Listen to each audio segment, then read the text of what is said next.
A reading from John chapter 10, verses 11 through 18. I am the good shepherd. The good shepherd lays down his life for the sheep. The hired hand, who is not the shepherd and does not own the sheep, sees the wolf coming and leaves the sheep and turns away, and the wolf snatches them and scatters them. The hired hand runs away because a hired hand does not care for sheep. I am the good shepherd. I know my own, and my own know me, just as the Father knows me, and I know the Father. And I lay down my life for the sheep. I have other sheep that do not belong to this fold. I must bring them also, and they will listen to my voice. So there will be one flock, one shepherd. For this reason the Father loves me, because I lay down my life in order to take it up again. No one takes it from me, but I lay it down for my own accord. I have power to lay it down, and I have power to take it up again. I have received this command from my Father. I am not a shepherd, and I didn't grow up with some deep connection to the land. I grew up in the suburbs, where we fertilize the land to within an inch of its life, mow it constantly, and then build lakes, aka retention ponds, to capture the toxic slurry that runs off it. As a result, I tend to take all biblical agricultural analogies at face value. If a farmer or a shepherd does something in the Bible, I assume, sure, that's how farming works. Sometimes I may even be right. I know enough people with gardens to have learned that one really does cut off unproductive branches and throw them away. And although Jesus takes it irrationally far, herders of livestock spend some of their lives chasing the escape artists. However, our image here in John 10 of a shepherd dying for their sheep makes no agricultural sense.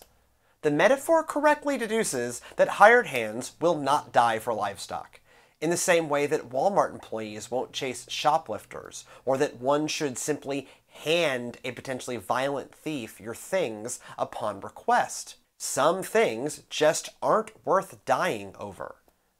Many of the sheep in the flock exist to die at slaughter anyways, and every farmer or rancher has baked into the assumptions of the job that not all will make it. Also, by their nature, one can replace livestock. So yes, no one should expect their farmhands to die for their woolly charges. We shouldn't expect a shepherd to do so either. If we think of the shepherd as the owner of the sheep and the proprietor of the operation, they constitute a lot of value. In the times in which Jesus spoke, their ability to work and continue to work won bread for the family. If a herding business lost some sheep, it might well hurt. But if that same operation lost its shepherd, the family and the business could fall apart entirely. Compared to a shepherd, sheep are cheap. Generally speaking, a shepherd won't die for their sheep.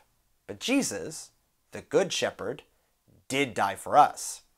The Greek word kalos sits behind the English translation good. Sarah S. Henrich, in Feasting on the Word, points out that this translation, though not wrong, misses the point. Kalos means something more like ideal or model.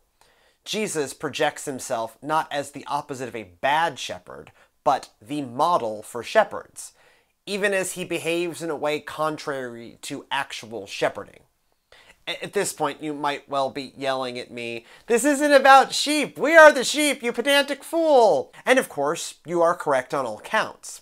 Jesus speaks here vividly about his approach to serving as humanity's divine leader. In doing so, he provides another in a long list of examples of how God's love for us runs utterly counter to the normal way of things. Heads of households didn't sprint in undignified ways at the return of a son who rejected them. The father, in the parable of the prodigal son, as a stand-in for God, does. Master teachers didn't strip down to a loincloth and carefully wash their students' feet. The Last Supper, Jesus does. He even does it knowing that a lot of them will soon disappoint him. Kings and emperors seldom suffer and die on behalf of their people. They live in luxury, surrounded by the best guards money can buy. Jesus willingly went to a cross. Shepherds don't herd this way, but leaders should lead this way. Simon Sinek, a leadership author and speaker, lays this out in Leaders Eat Last. Humans seek to live in a circle of safety and trust. Leaders who create this circle do so by showing themselves willing to sacrifice for the group. Most examples of leadership that we witness do the opposite of this. Lower-level workers get cut, CEOs get bonuses. The bottom rung of the totem pole cleans the toilets and empties the grease trap. The manager sits in an office. The book's title comes from a practice within the Marines of higher-ranking officers eating after frontline troops, because those folks do the actual fighting. He also cites an example of a healthy work environment built on everyone, including the business owner, taking a pay cut in hard times to avoid layoffs.